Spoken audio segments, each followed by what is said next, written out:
سے کہتے ہیں سبحان اللہ. مختصر سی گفتگو ہے لیکن آپ کا ذوق چاہیے. محبت سے کہتے ہیں سبحان اللہ.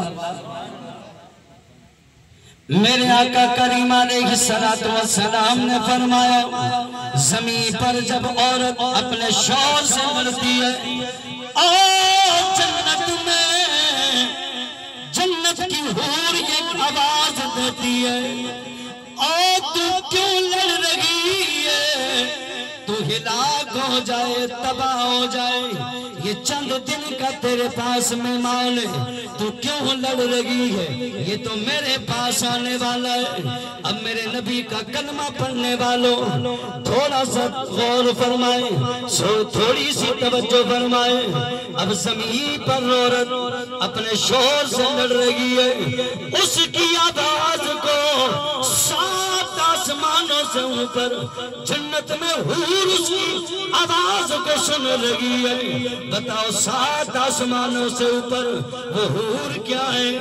رب کی مخلوق ہے. اس کائنات میں رب کی جو تخلیق ہے, جو رب کی مخلوق ہے, وہ تیرے میرے نبی کا کلمہ پڑھتی ہے.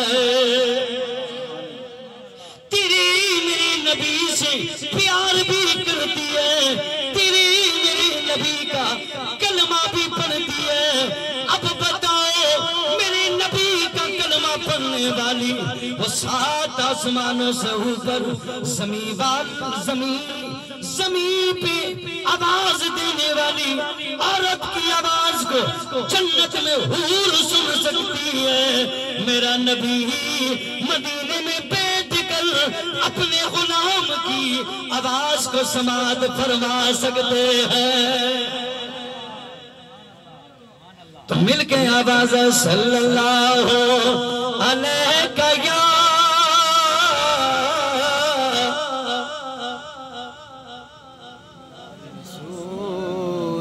مل کے آواز ہے. ماشاءاللہ محبت والے آپ بیٹھے, کوئی زبان خاموش نہ رہے.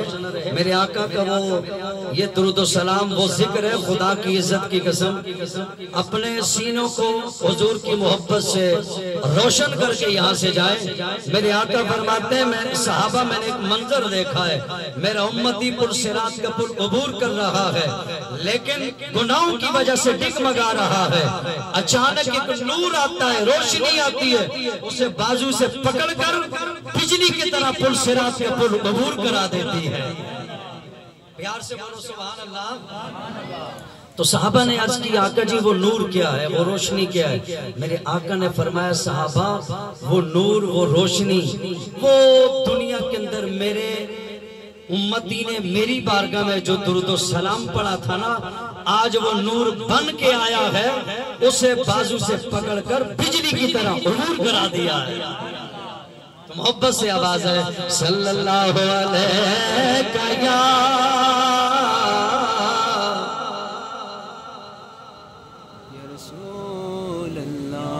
یا رسول اللہ. مل کے آواز ہے وسلم علیکہ یا حبیب اللہ. آپ سادو نو جہاں میں نظر آیا ہی نہیں, آپ سادو نو جہاں میں نظر آیا ہی نہیں. اور کیونکہ کوئی اور بنایا ہی نہیں, آپ سادو نو جہاں میں نظر آیا ہی نہیں. اور نہیں محبوب محب کا کوئی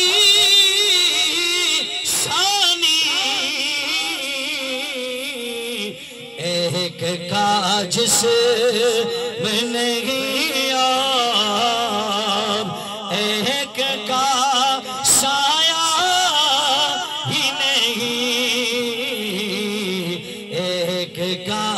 سے بھی نہیں یار، ایک کا سایہ ہی نہیں۔ اور جب کہا قبر میں سرکار نے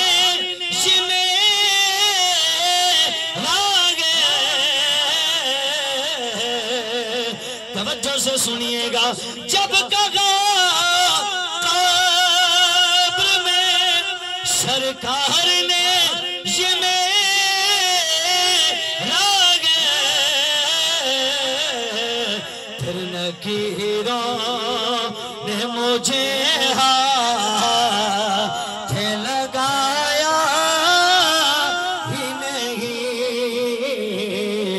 پھر نکیروں مجھے ہاتھ لگایا ہی نہیں۔ آپ سادوں جہاں میں نظر آیا ہی نہیں۔ اور کیونکہ اللہ نے کوئی ہاری بنایا ہی نہیں، آپ سادوں جہاں میں نظر آیا ہی نہیں۔ حمد و ثناء کے بعد نہایت ہی واجب الاحترام عزتوں کے لائق میرے پیر و مرشد آل نبی اولاد علی روحانی شخصیت جناب پیر سید محمد شاہ سرکار دامت برکاتہم القدسیہ، اور آپ کے ساتھ عظیم سکالر، مذہبی سکالر، روحانی شخصیت خلیفہ ڈاکٹر افتخار احمد چشتی صاحب، اور جتنے بھی میرے آقا کریم علیہ السلام کا اب کلمہ پڑھنے والے اس محفل میں حاضر ہوئے، دعا ہے کہ اللہ رب ذوالجلال ہم سب کی حاضری کو اپنی بارگاہ میں شرف قبولیت عطا فرمائے۔ اس محفل میں آنے کا مقصد، جو اس کا عنوان ہے، وہ ہے ایصال ثواب، جسے ہم 40ویں کا نام ہم پیش کرتے ہیں۔ 40واں ہو، تیسرا ہو، مقصد ایک ہی ہے کہ بیٹھ کر اللہ اس کے رسول کا ذکر کیا جائے، اور جو دنیا سے بزرگ چلے گئے ان کی روح کو ایصال ثواب کیا جاتا ہے، ان کی بخشش کے لیے دعا کی جاتی ہے۔ اور وہ خوش نصیب ہیں جناب پرویز اختر چشتی صاحب۔ اب ہم سب نسبت والے ہیں، اور آپ کا تعلق ایک روحانی شخصیت کے ساتھ تھا، ایک آستانے کے ساتھ تھا، اور سب سے بڑی خوش نصیبی یہ ہے کہ سید ذات آل نبی اولاد علی کے ذات کے ساتھ آپ کا تعلق تھا۔ اور جو آل نبی ہے، جسے ہم حسنی حسینی سید کہتے ہیں، یاد رکھیں جس طرح خالق کائنات نے نماز، روزہ، حج، زکوٰۃ کو فرض کیا ہے، میں تھوڑی سی توجہ چاہوں گا آپ کو، آپ کی توجہ چاہوں گا، تھوڑی سی توجہ۔ جس طرح خالق کائنات نے نماز، روزہ، حج، زکوٰۃ کو فرض کیا ہے، اسی طرح اللہ نے ہمارے نبی کی آل کی محبت کو خالق نے فرض فرمایا ہے۔ لیکن نماز کی فرضیت میں اور آل بیت کی محبت کی فرضیت میں فرق ہے۔ وہ کیا فرق ہے؟ امام دہلوی علیہ رحمہ فرماتے ہیں تھوڑا سا فرق ہے کہ نماز فرض ہوتی ہے ایمان کے بعد۔ بولیے نماز فرض ہوتی ہے، پیار سے بولیں، ہم الحمدللہ آل بیت سے محبت کرنے والے یہاں بیٹھے ہیں، نسبت والے ہم سارے بیٹھے ہیں، محبت سے بولیے، نماز فرض ہوتی ہے ایمان کے بعد، لیکن ایمان دل پہ دستک تب دیتا ہے جب دل کے اندر نبی کی آل کا محبت موجود ہو. یعنی پہلے نبی کی محبت، نبی کی آل کی محبت دل کے اندر ہوگی، ایمان داخل ہوگا. میرے امام آل سنت، امام عاشقاں، امام احمد رضا فاضل بریلوی علیہ رحمہ، آپ یہ حدیث مبارکہ لے کر رہے ہیں، اور امام احمد بن حنبل نے بھی روایت کی ہے، لا يدخل قلب رجل الایمان. میرے نبی نے فرمایا اس وقت تک اس بندہ مسلمان کے دل کے اندر ایمان داخل ہو ہی نہیں سکتا کہ جس وقت تک میری آل کا پیار اس کے دل میں موجود نہ ہو. یعنی آل بیت کی محبت دل کے اندر موجود ہوگی تب ایمان دستک دے گا. اور میرے امام علی مقام امام حسین علیہ السلام، امام حسن مجتبیٰ، دونوں بھائیوں سے روایت ہے، جس کو کوٹ کیا امام احمد بن حنبل نے اپنی مسند کے اندر. آپ یہ نقل کرتے ہیں، آپ فرماتے ہیں کہ دونوں بھائیوں سے یہ ارشاد ہے، امام حسن مجتبیٰ اور امام حسین علیہ السلام دونوں نے فرمایا، او قیامت تک آنے والوں، ہم سے پیار کرنے والوں. مولا حسین فرماتے ہیں کہ حسین سے پیار کرنے والا ہماری محبت میں ایک آنسو کا قطرہ جس نے بہایا،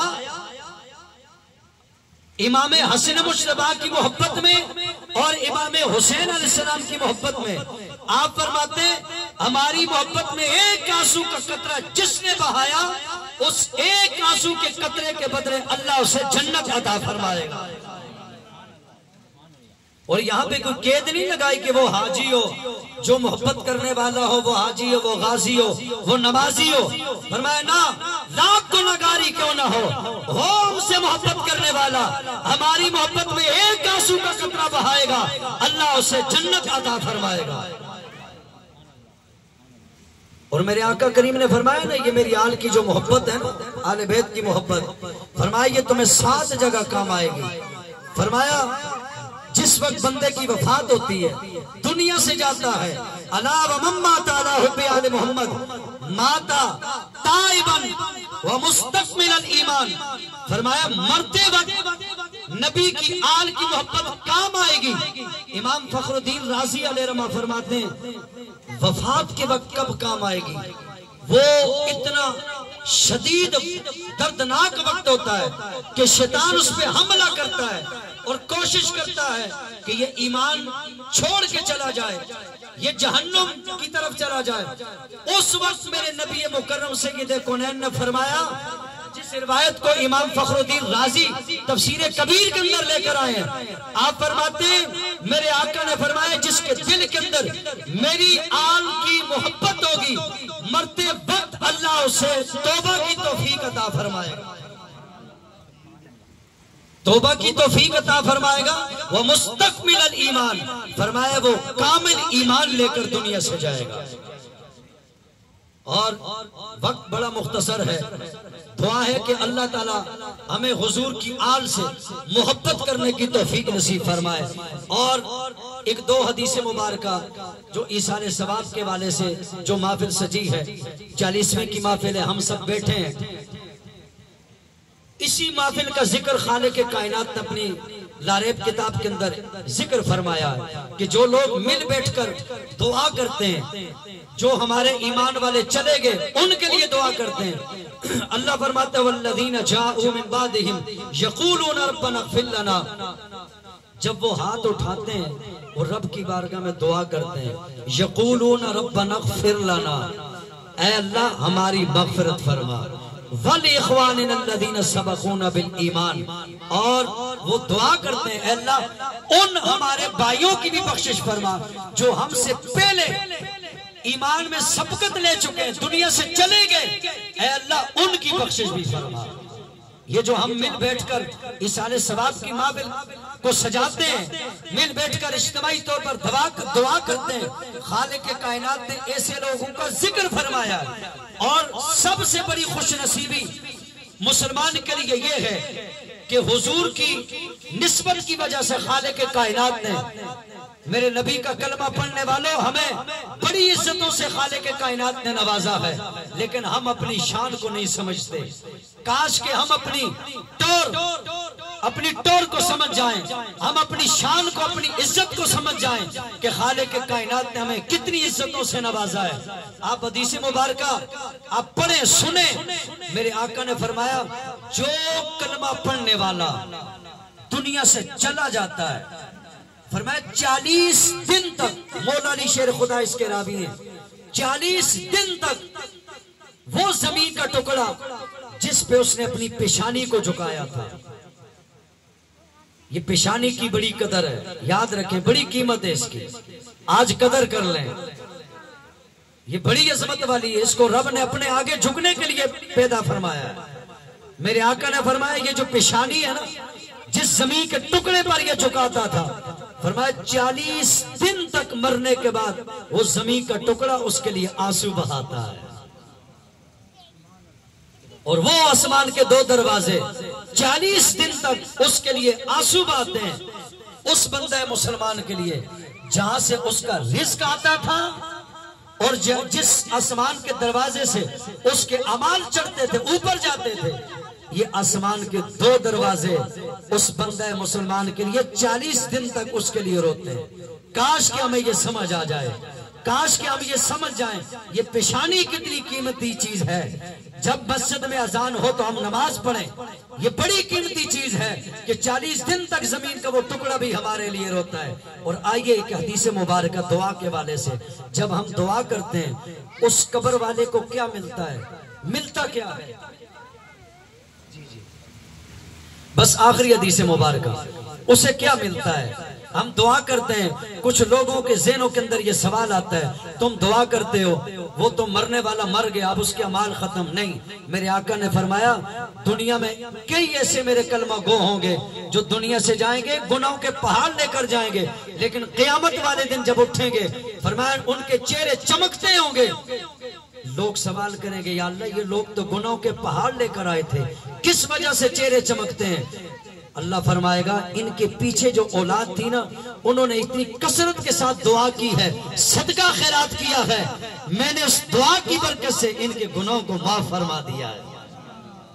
میرے نبی کا کلمہ پڑھنے والوں، میرے آقا کریم علیہ السلام نے فرمایا مل میت فی القبر الا کالغریق المتغوص ينتظر دعوة تلحقه من اب او ام او اخ او صدیق او کما قال علیہ السلام، فرمایا جب تم میت کو دفن کر کے آتے ہو، وہ قبر والا انتظار کرتا ہے۔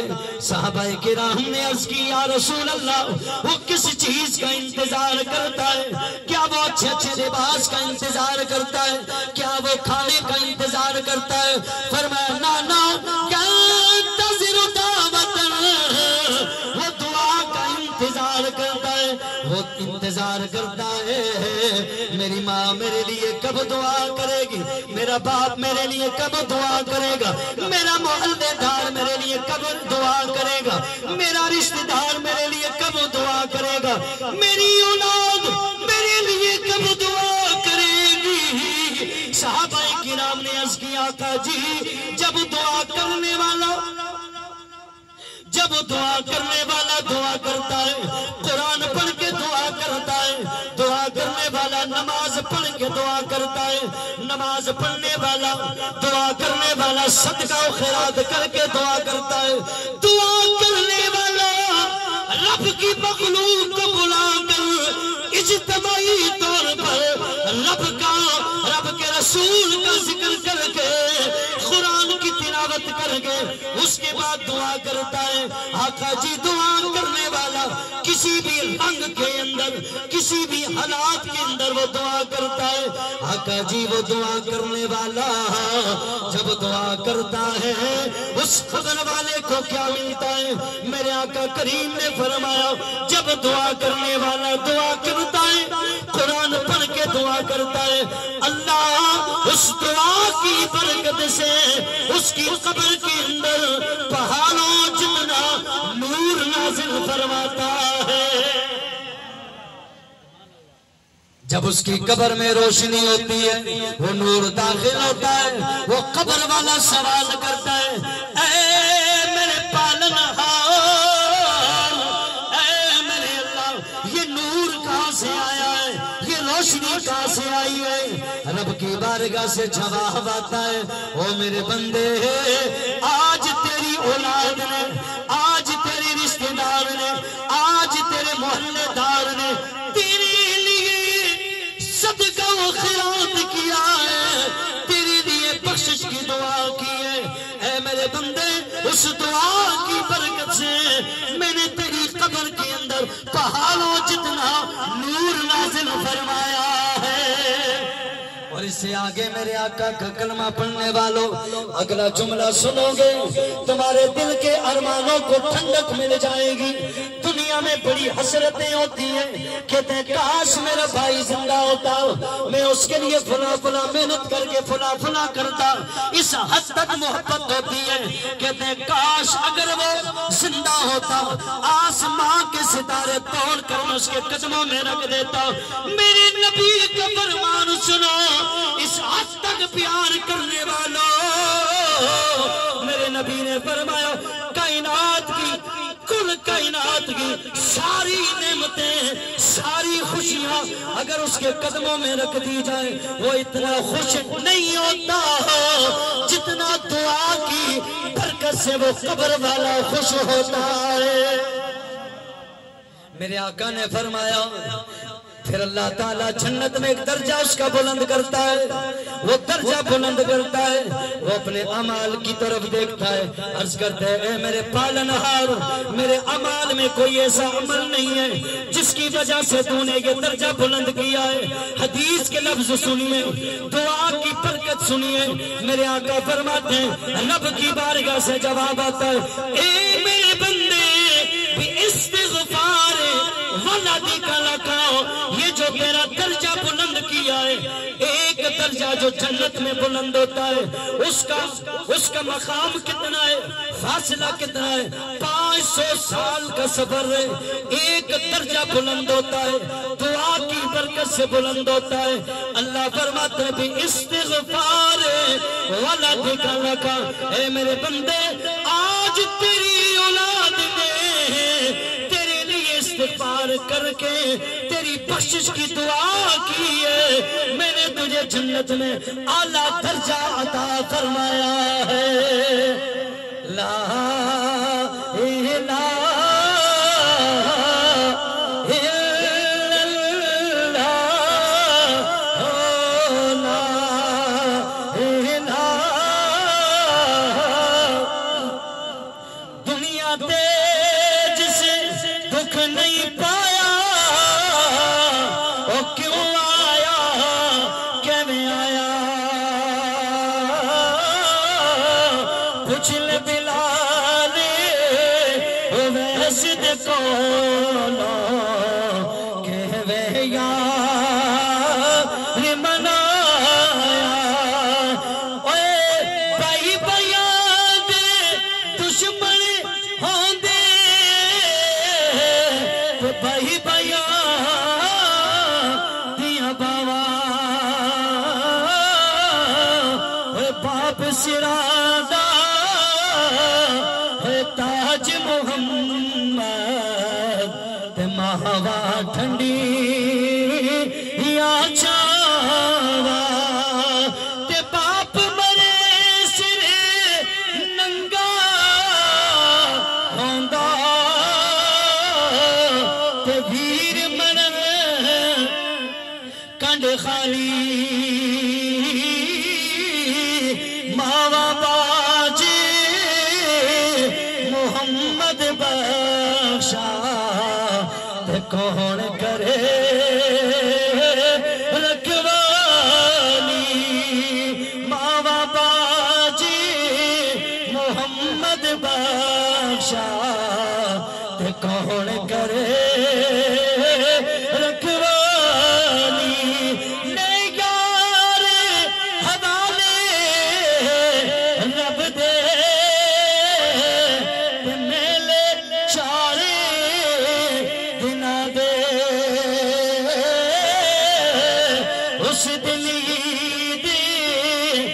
مبارک ہوشی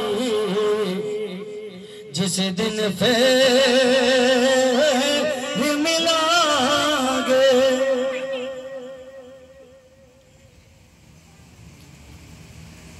اب آخر